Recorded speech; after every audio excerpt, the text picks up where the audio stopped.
Parashat Mishpatim, let me tell you a story. Once there was a nice school, a classy school, and they went hunting together with their teacher. They went to the forest and they saw a deer. And they all took out, they had rifles, they all took out the rifles and they all shot. And then they went to see, and the deer they hit the deer, they killed him. And the question was, who shot him? Was it him? Was it him? Who shot him? They said it was definitely the teacher that shot him. How did they know it was the teacher that shot him?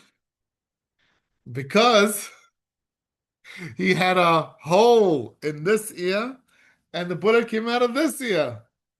So they knew it was the teacher. How many times did the teacher say something and the teacher says to you, it came in from one side, went out from the other side. So that's how they knew that it was from the teacher. What does this have to do with the parsha? In the parsha, we learn about the slave, about the Eved Ivri. He's already been 7 years. He's been a slave by a certain master. And now he can go and leave. He decides he wants another 7 years. So the Torah says, you put it next to the door, next to the mezuzah, and you give him a piercing. You pierce his ear. What? Va'avado la'olam. Then it's a va'avado la'olam. Then he continues right. He continues for good over there. Now, this person that wants to be a slave for another 7 years, forever, to continue forever, he heard in Har Sinai that we are Avdei Hashem, Avadim Atem. Avadai velo avadim la'avadim. You're not supposed to be a human slave. You're supposed to be your own master. You're supposed to be independent. By the way, I'm thinking now, what's better, to be an employee or to be a freelancer? To be an atzmai or to be a sachir? Depends on the money.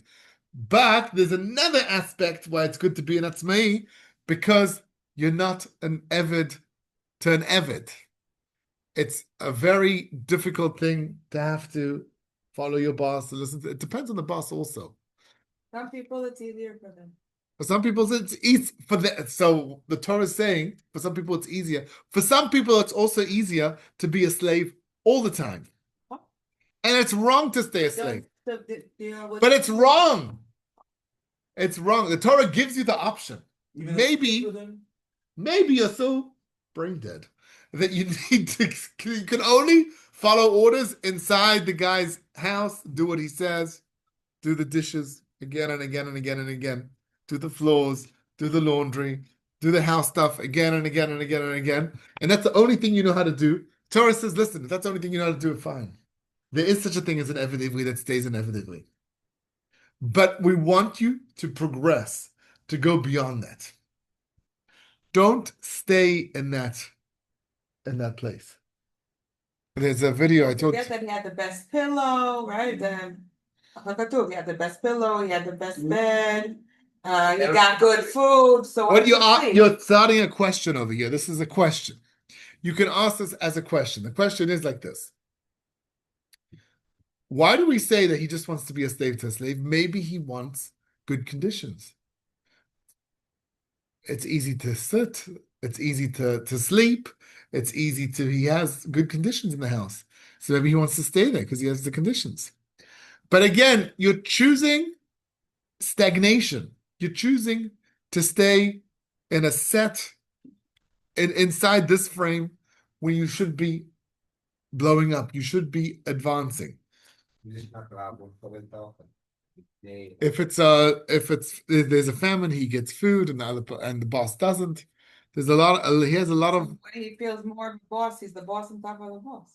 So maybe there are certain instances. If he knows, like think about the Great Depression, or think about, in 2008, in America, the markets all crashed. It caused a lot of damage in the whole world. there was a bubble, a real estate bubble that people didn't understand. It was too complicated, the whole way the system worked. And so people didn't really understand the system, and it became a bubble and it collapsed. And so if you're in a situation, and then a lot of people lost their jobs. Millions of people all over America lost their jobs. It became very difficult. The dollar crashed. It became very difficult. גם אני לא הבנתי. I'm not a finance person. I didn't learn business. If you want to understand exactly, you have an uncle, Yehuda, who learned business, and he understands that better than I do. The way I understand that is that it's a very complicated system, and there's a guy called Yuval Noah Harari that speaks about the dangers of AI. And the dangers of AI, one of the things also is that the systems are going to be too complicated.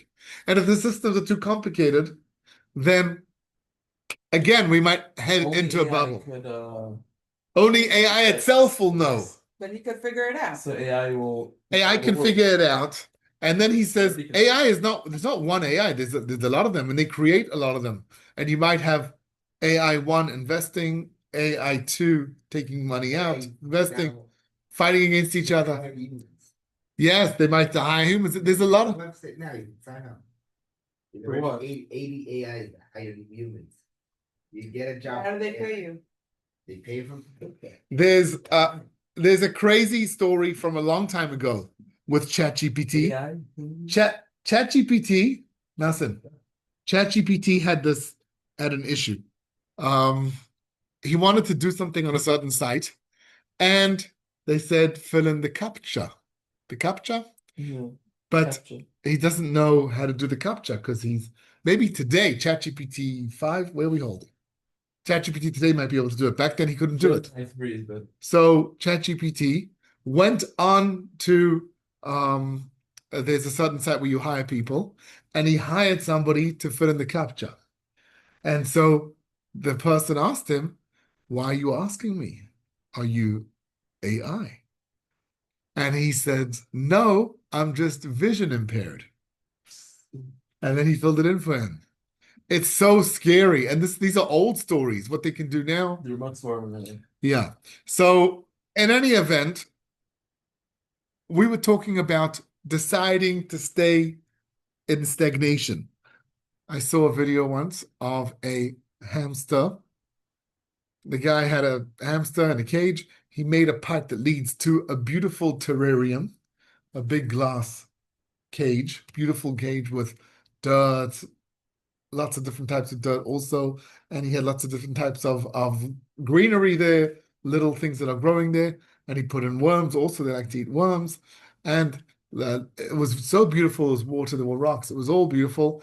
And the hamster went in. He came out, this huge terrarium like the size of this table. And then he decides, he eats the worms a little bit. And after a while, he decides to go back to his little cage and to run on the wheel, on the hamster wheel, where you run and run and run, and it's as if you think you're running far, but you're staying in the same place. So the slave has decided to stay on the hamster wheel, and his ear needs to be pierced. And a lot of us can progress in life. These days, a lot of people would become no problem for ears being pierced. Yeah, that's an interesting thing that people pierce their ears, they pierce. Oh, Aleichem. Piercing the ears is supposed to look like ugly. It's supposed to look. No, piercing the ears is just to remind him that he should have heard and he didn't hear. A lot of times we hear but we don't hear. Right? Like comes into one ear, goes out of the other ear. You need to be able to hear and to emulate. Because it's like today it's going to be an issue of Leilbash. No, you don't put in an earring, just make a hole. yeah, but then it closes. So No, you have 7 years still have a nekuda. So that's why all women have pierced. there's a story. Slaves were double slaves. There's a story I like to say when I go to Nachlaot. When I go to the shuk, next to the shuk, I was there just last week. If you go up after the shuk, you get to the Leon's house. Leon's house is today the police station of Machne Yehuda, and there are two Leons outside. A Leon is a lion. It's on Yafo. One of them, it could be one of them, but it's not there at all now. There used to be two of them. Very good. They're beautifully carved lions, and there was a guy, a musician in Nachlaot, and he knew how to play the violin very nicely. And they used to say, there was a saying over there, he plays so nicely, he plays so, he puts life into the music, he could even bring the lions to life. The lions that are made out of stone, he could bring them to life. So, one Motzei Shabbos, he said, today I'm going to show you, this Motzei Shabbos, I'm going to show you that I can bring them to life. And all the people of Nachlaot came, and they all met by the Leon house. And he started playing. He started playing slowly and quietly, and then he went a little louder, and then he went a little faster, and people were dancing, and then he went again a little slower, and people were crying. And really, he knew how to play on their emotions. Like when he's stringing it, it was stringing on their emotions. And then one of them said, 1 second, let's check if the lions actually came to life. They looked at the lions and they were still lifeless stone lions. And they started all of a sudden people started talking between each other and you could hear them talking. He stopped his music and he said, let me tell you something. I can play and I can bring life to anybody, but they need to be able to hear. They need to learn how to hear. Not everybody knows how to hear. This is a story that I tell when I guide Siurei Slichot. There's a Slichos tours that I give. When it comes to Elul, then you have a lot of people in Israel, a lot of people who are Chilonim, and they want to come and they want to be inspired. And then I get phone calls from Arachim. Arachim they recognize the potential of being able to makarev people through Siurei Slichot. And so I tell them the story right at the beginning, so that they learn how to hear. You need to know how to hear. You need to know how to hear, how to listen to the frequency that will help change you. And there's another story I say when I go to Shiloh HaKduma. Shiloh HaKduma, you can see the walls of the Mishkan even today, the actual walls over there. We should go there. From Beit Shemesh, it's an hour and 20 minutes. It's not far. We were there a long time ago. We should go again. Now they have a new thing. They have a paraduma. They have 3 paradumas. One of them is still kosher to be a paraduma. They have All 3 of them are real, but they're not. 2 of them have like a little bit of white hairs. One of them is very, very good, very kosher to be a paraduma. And there's a goy called Larry from Kansas, I think, and he takes care of them. He does it. I don't think he gets paid for it as well. He's an older man. He's already on pension, and he comes and he takes care of them. And he says, "I am not going to say it is a kosher red heifer. I am going to say that it has potential to be a kosher red heifer because I'm waiting for the rabbis to say it. The rabbis need to say it. So they're cautious over there. They don't want to make assumptions. This is the paradum and everybody's going to use it. And what if he's Chabad and he's..." Didn't they try to play support the water or something? No, we know we have to have a Beis HaMikdash. No, but they actually tried a few times. The paraduma, you don't have to makriv it. You shecht it. Oh. Okay. What? Just burn it. Yeah, you shecht it and you burn it. There's a certain place to burn it. You burn it. You burn it when you can look through all the gates of the Beis HaMikdash. And so I don't think that's me'akev. It says that he's supposed to look through from the east. There's a certain point that we think it's from. There's a church there now called Domnus Flevet. Actually, yesterday I was looking out towards that church. And so they say that that's where you do it from, because that aligns exactly with the area of Sha'ar HaRachamim. We used to have a Sha'ar called Sha'ar Shushan, and Shushan, where you could look through all the gates, and they even open up the parachas so you can see the Aron HaBris. By the way, the Aron HaBris, they would open up the parachas more than once. They would do it a lot of times, so that in the good times when we could see the two kruvim facing each other. So a lot of times they would just open it up so that people could see it. And they did this also when he's doing. You don't die if you see it. If you go in. Only if you go in. Do you die when you open up the Aron HaBris? Anybody see Indiana Jones? You saw Indiana Jones. If you touch it, Right? so In Indiana Jones, he opens up the guy opens it up. If you touch it, you die, right? Right. היו כאלה שלא היו ראויים, and they held it and they died. what happened? Let me just tell you, there's a crazy story that has to do with here. Right down over there is where David killed Goliath, just a stone throw away, pun intended. And the story that Chazal tell us is that when Goliath he was in the battle of Afek, there was a krav Afek, when the Plishtim beat us. How many battles did we lose to the Goyim in our history? Lo ba'ai. Lo ba'ai. There are very few battles that we ever lost to our enemies. One is the Eye. Another one is Afek, which much later. Afek is next to Tel Aviv. And there we lost the battle to the Plishtim. And there, Goliath comes, and he opens the Aron, and he takes up the Luchos. The Luchos Hashnios. He takes them out, and he holds them up. He says, this is what's inside. And then Shaul runs over to him, grabs them, and runs up to Mishkan Shiloh. And he goes to Eli, and he shows them to Eli. And that's when Eli falls off his chair and breaks his neck. So this is in Chazal. But that, to me, was a very kind of shocking Chazal. Like, from when I was a kid, I saw Indiana Jones. And there, everybody dies when you open up the Aron. And I was expecting that to happen. But you see, no, Goliath could open it. He also touched it. He also opened it. I guess you don't die when we're not doing Ratzon Hashem.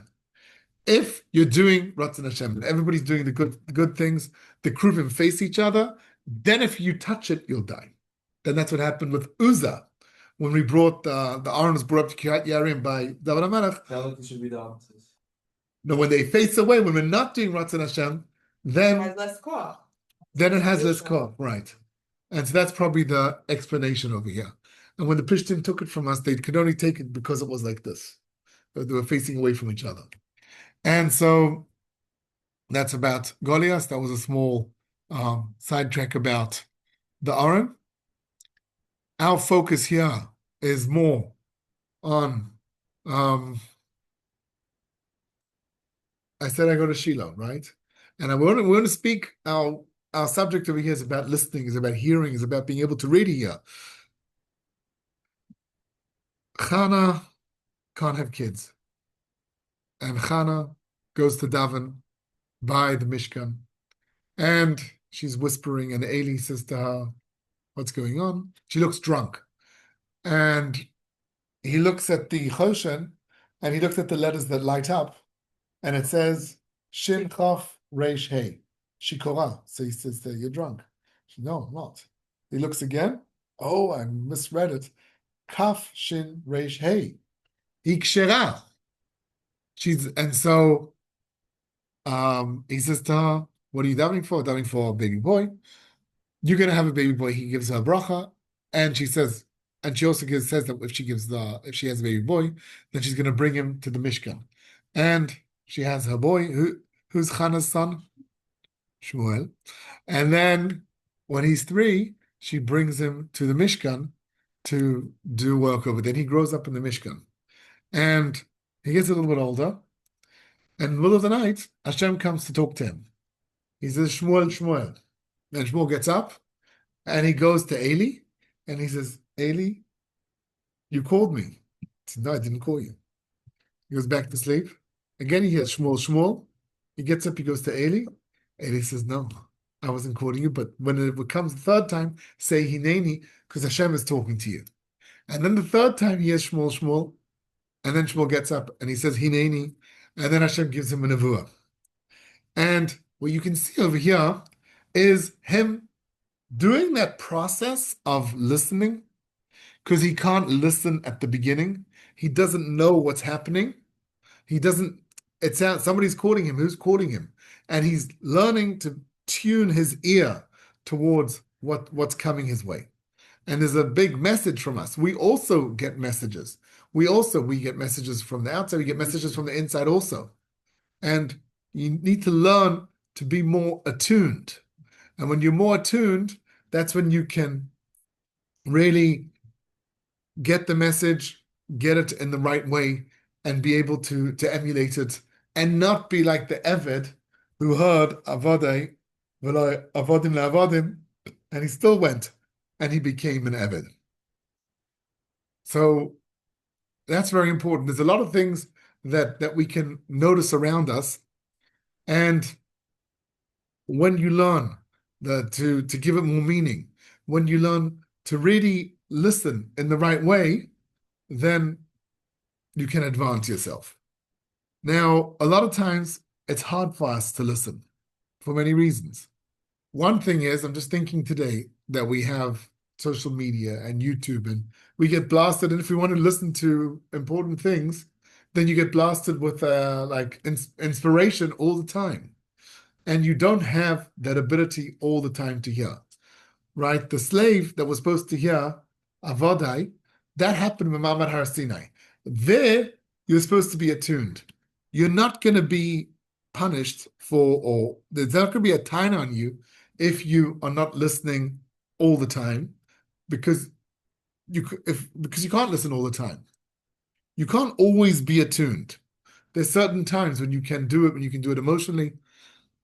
There's something I think about a lot. I have a while back when I started my therapy practice, I got a client, and I said to him, okay, let's go into kind of a meditative state. Let's start breathing, and we can close our eyes. And he said, no.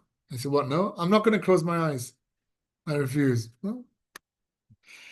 Why doesn't he want to close his eyes?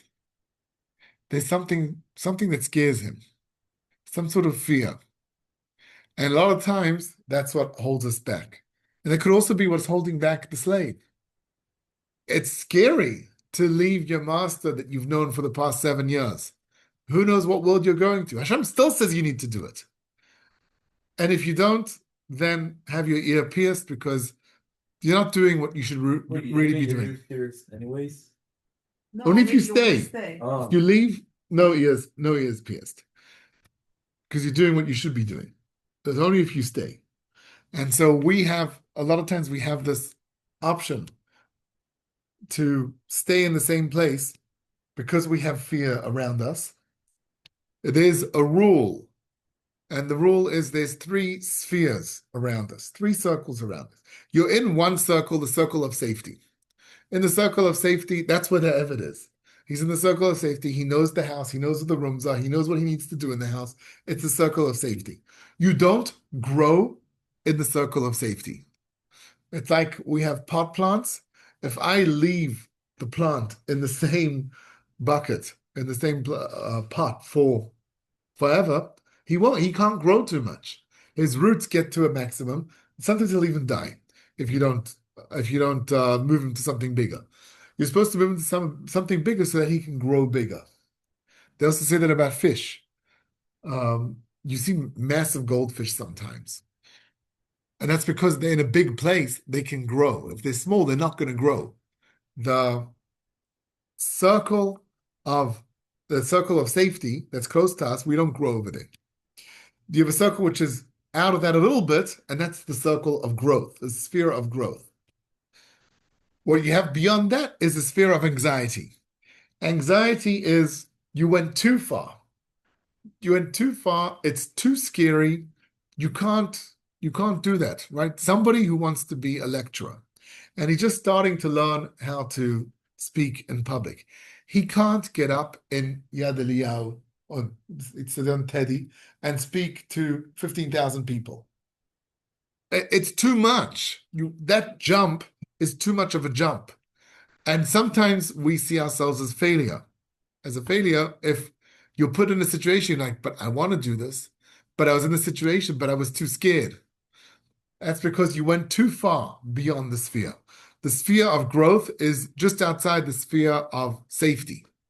But if you go too far, then the fear is correct because you need to grow towards that.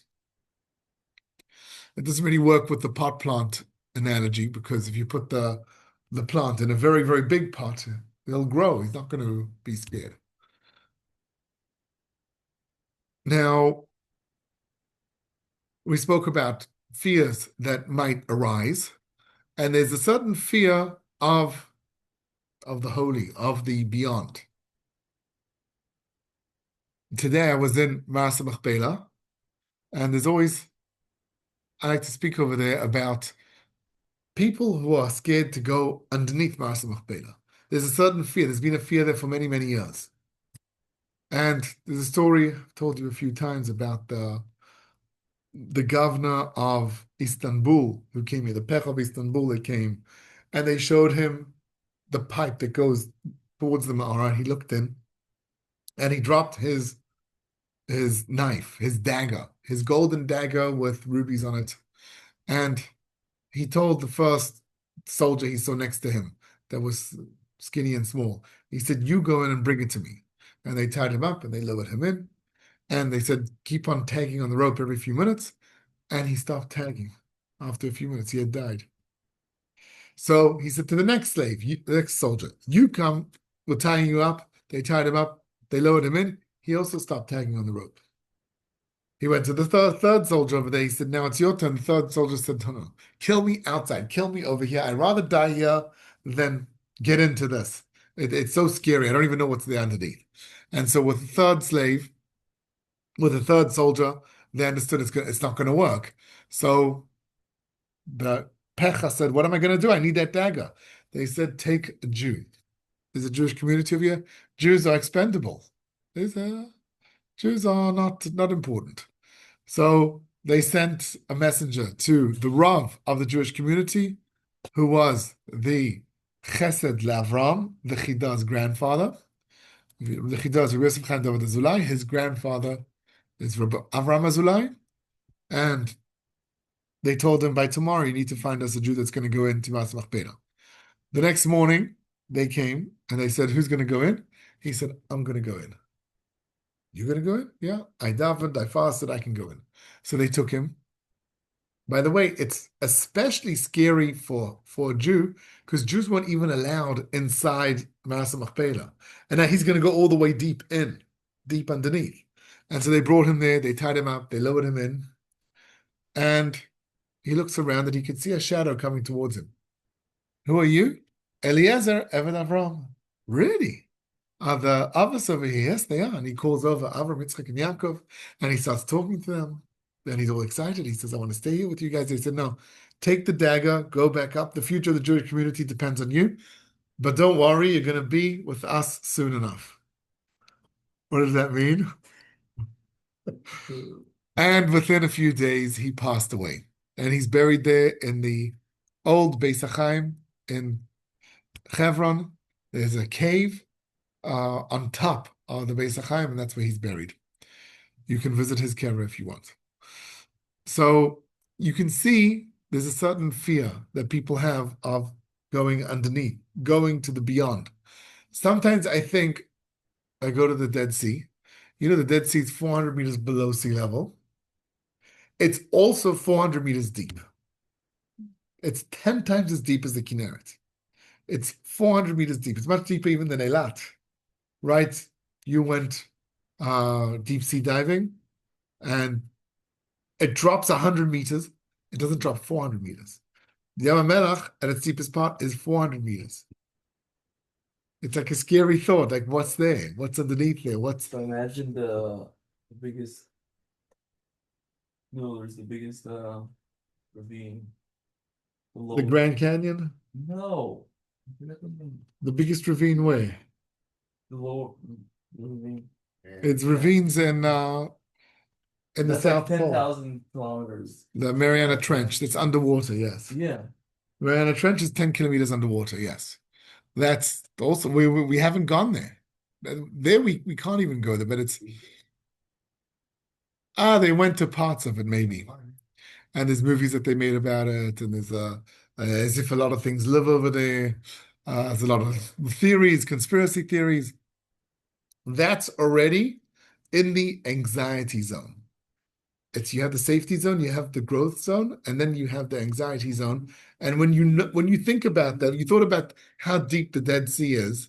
It's a scary thought. You thought about under Ma'aseh Machpelah, and there's also a scary thought over there. There's a client of mine that doesn't want to close his eyes. So How infinite is the universe? yeah, it's also kind of infinite. We don't know the end of the universe. We think It's not comparable to any of the seas. Yeah, there's so many planets, so many stars. When Hashem says to Avram Avinu, Hashem says your offspring are going to be like the sand or like the stars. And then they thought there were only 6,000 stars. By the way, here's proof for the Torah. Maybe he meant to start back then because the universe is expanding into Oh my goodness. This is 3,600 years ago. It's not. Maybe it's expanding faster than scientists think it is. There are only 6,000 stars that are visible. That's the conspiracy theory. If you go outside now, you'll maybe see 10 stars, 20 stars. Because there's so much, because we live in the city. If you go out to the desert, to Mitzpeh Ramon, all of a sudden you see the Milky Way. It's beautiful. You see it going through the sky. Yeah, it's amazing. Yeah, you need to go when it's not, Rosh Chodesh, when there's no moon. You need to go. Or the Chodesh anymore. No, Chodesh Ramon is on the way to Eilat. Yeah. Yeah, that's the most secluded area in the country, pretty much, from other things. And also, when you're inside, right, it also helps you with the light pollution from around you. Even if you're on top, okay. There's an observatory near there. You're right, and the observatory's on top, right? It's outside Mitzpeh Ramon. So at most you can see 6,000 stars, and today you can't. Today, in the time of Avram Avinu, you could only see 6,000 stars. Today you see less than that, but 6,000 is the most. When you go to the beach, fill up a bucket of sand, take out the sand particles and count them. One bucket, you already have easily 20,000, maybe 100,000 pieces of sand. I think it's easily 100,000 pieces of sand inside of a little bucket. And Hashem is saying that Avram Avinu, your offspring are going to be like the sand, which is, but also kind of infinite, right? You're talking about trillions, easily trillions, probably even bigger numbers, Googleplex.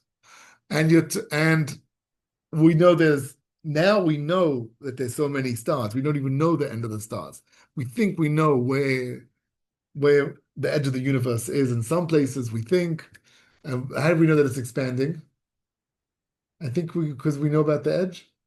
I'm not sure exactly. Maybe it just has to do with the way the stars are moving. So we can work out where the Big Bang started from. Yeah, it's the way physics works. It has to be. Yeah, but we still don't really know how much they are. But we know that there's numbers that are close to the numbers of the sand particles. It's an astronomical amount. It's an astronomical. Very good. Why the word astronomical is. Very good. Astronomical amount. According to what I'm saying, astronomical amount can only be something later. They couldn't have used that phrase a few hundred years ago, before Galileo invented the telescope, because we didn't know how many stars there were. But Galileo, 400 years ago or so. Yeah, that's right. I heard Omer Eliyahu spoke about Rabban Gamliel. She had a shvoferet, but without glass. With glass? It has to be with glass. Why? Take a straw and look through it, and you'll see much clearer. Okay, אבל זה לא זה משהו, זה היה מטורף, זה היה משהו כמו 200, זה היה הרבה. Okay, yeah, it could. It could very well be. There's a lot of technology that was lost over the years. It is with this. Right, for sure. So it's a few pieces, it's at least 2 pieces of glass. I think it's a lot more pieces of glass. So we're going to kind of wrap up things over here. We learned about the Eved Ivri, who doesn't know how to listen, and that we want to learn how to listen. We want to know how to take the stuff inside and emulate it, and we want to know how to hear things that might be coming our way. And we should be zocher to hear the right things at the right time. Yeah.